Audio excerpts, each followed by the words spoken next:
ચોરસની ગણતરી કોમ્પિટિટિવ એક્ઝામમાં ચોરસની ગણતરી કઈ રીતના કરવી તેનો અહીંયા વિડીયો મૂકવામાં આવેલ છે.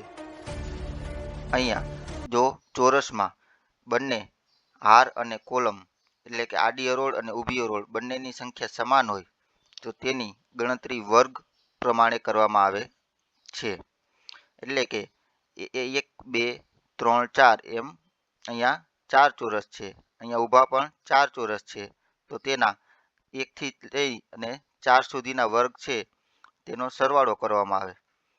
1 નો વર્ગ 1, 2 નો વર્ગ 4, 3 નો વર્ગ 9, 4 નો વર્ગ 16. એટલે એ બધાનો સરવાળો કરીએ તો 30 આવે છે. આમ અહીંયા કુલ 30 ચોરસ બનશે.